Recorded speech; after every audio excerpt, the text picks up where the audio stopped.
ગીર સોમનાથની વાત કરીએ તો વેરાવળ નગરપાલિકાની ચૂંટણીને લઈ કોંગ્રેસે કોર્ટના દરવાજા ખટકાવ્યા છે। પાલિકાના વોર્ડ નંબર 8ના ભાજપના મહિલા ઉમેદવારના ફોર્મને લઈ કોંગ્રેસ કોર્ટમાં પહોંચી છે। કોંગ્રેસના વોર્ડ નંબર 8ના ઉમેદવાર સંગીતાબેન ચાડપા દ્વારા આરોપ લગાવવામાં આવ્યો છે કે ભાજપના ઉમેદવાર ઉષાબેનનું નામ નગરપાલિકાની મતદાર યાદીમાં ન હોવા છતાં તેમનું ફોર્મ સ્વીકારવામાં આવ્યું હતું, જેને લઈને કોંગ્રેસ દ્વારા કોર્ટના દરવાજા ખટખટાવવામાં આવ્યા છે। વીરેનભાઈ બામરોટિયા, હું વેરાવળ તાલુકા કોંગ્રેસ પ્રમુખ તરીકે કાર્યરત છું।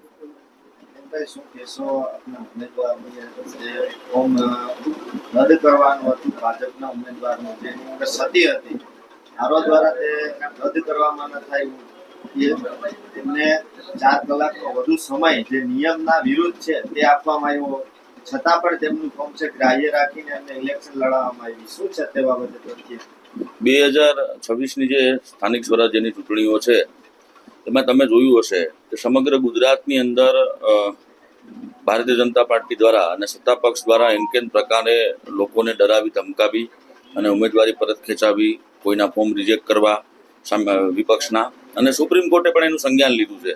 એ આ અગાઉના દિવસોમાં ન્યૂઝમાં અને પ્રિન્ટ મીડિયામાં આવ્યું છે કે ભાઈ લોકશાહીમાં ખરેખર આવું ન હોવું જોઈએ। આ ભારતીય જનતા પાર્ટી છેલ્લા ઘણા સમયથી તમે જો સમગ્ર દેશની અંદર અને ગુજરાતની અંદર લોકશાહીની હત્યા કરી અને ચૂંટણીઓ જીતવા માટે નીકળી છે। એના ભાગરૂપે સમગ્ર સોમનાથ વિધાનસભામાં આ વખતે કોંગ્રેસ તરફી માહોલ હતો। તમે પણ જે પરિણામો આવ્યા છે નગરપાલિકા, તાલુકા પંચાયત, જિલ્લા પંચાયતમાં, એમાં એકદમ કટોકટીના પરિણામો આવ્યા છે। અને જે કટોકટીના પરિણામની અંદર થોડી ઘણી સીટોથી એમણે જે એજ લીધો છે એ માત્ર ને માત્ર લોકશાહીની હત્યા કરી અને લીધો છે। તમે જાણો છો કે નગરપાલિકા છેલ્લા ઘણા વર્ષોથી ભારતીય જનતા પાર્ટીનું શાસન છે અને અહીંયા ભગવાન સોમનાથ મહાદેવનું મંદિર આવ્યું છે।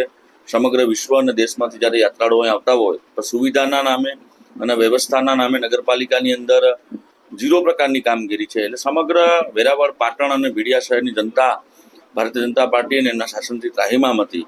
ત્યારે સમગ્ર વિસ્તારની અંદર એવો માહોલ હતો કે આ વખતે નગરપાલિકા છે કોંગ્રેસ તરફથી બનવાની છે અને વેરાવળના વિકાસ માટે લોકોએ પણ મન બનાવ્યું હતું। પણ જ્યારે ભારતીય જનતા પાર્ટી અને સત્તા પક્ષને આ વાતની ખ્યાલ હતી કે આ વખતે પ્રજા નારાજ છે, ત્યારે એન પ્રકારે ચૂંટણી જીતવા માટે કટોકટીના સમયની અંદર વોર્ડ નંબર 8ની અંદર હોય, 7ની અંદર હોય કે 1ની અંદર હોય, લોકશાહીની હત્યા કરી અને સમગ્ર ચૂંટણી પ્રક્રિયા એમને હાથ ધરી છે।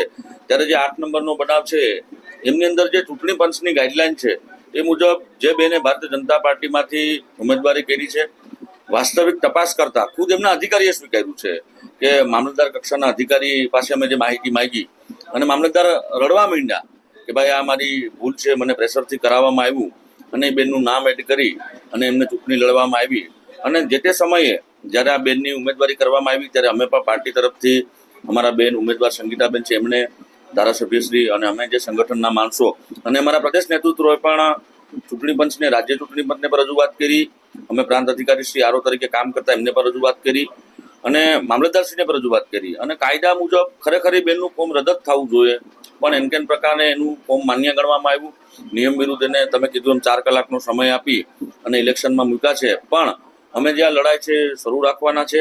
અમને અહીંયાથી ન્યાય ન મળ્યો સરકાર તરફથી કે અથવા ચૂંટણી પંચ તરફથી, એટલે અમે નામદાર કોર્ટના દરવાજા ખખડાવ્યા છે અને અમને આશા છે કે કોર્ટ દ્વારા અમને ન્યાય મળશે અને આ જે અમને ન્યાય મળશે એ વેરાવળની જનતાને પણ ન્યાય મળવાનો છે અને આવનારા સમયમાં આગળ પણ જે કાંઈ વોર્ડની અંદર ચૂંટણી પંચ દ્વારા અને સરકારે પ્રેશર કરીને તંત્ર પણ ખોટું કરેવા એની પણ અમે આગામી સમયમાં લડાઈ લડવાની। મારું નામ ચાંદપા સંગીતાબેન જેઠાભાઈ છે। મેં ભારતીય રાષ્ટ્રીય કોંગ્રેસ પક્ષ તરફથી વોર્ડ નંબર 8ની અંદર ઉમેદવારી નોંધાવેલી હતી, જ્યારે મારી સામે બીજેપીમાંથી ઉષાબેન મનોજભાઈ ધોળિયાએ ઉમેદવારી નોંધાવેલી હતી।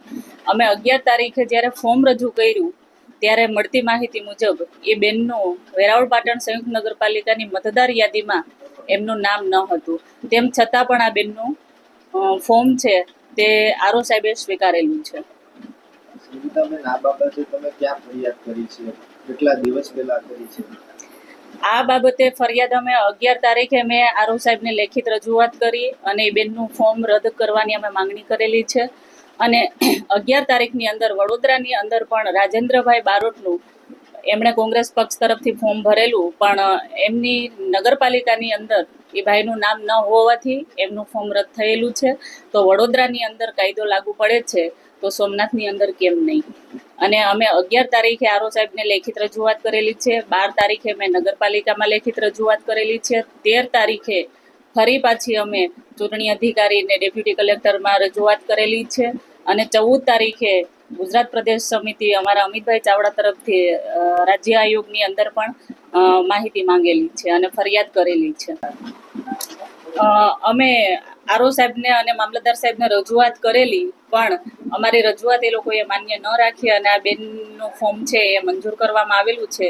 એ સંદર્ભે અમે નામદાર ડિસ્ટ્રિક્ટ કોર્ટ ગીર સોમનાથની અંદર ઇલેક્શન પિટિશન દાખલ કરેલી છે અને અમને કોર્ટ ઉપર સંપૂર્ણ ભરોસો છે કે અમારી લડત છે એ સત્યની છે અને સત્યનો વિજય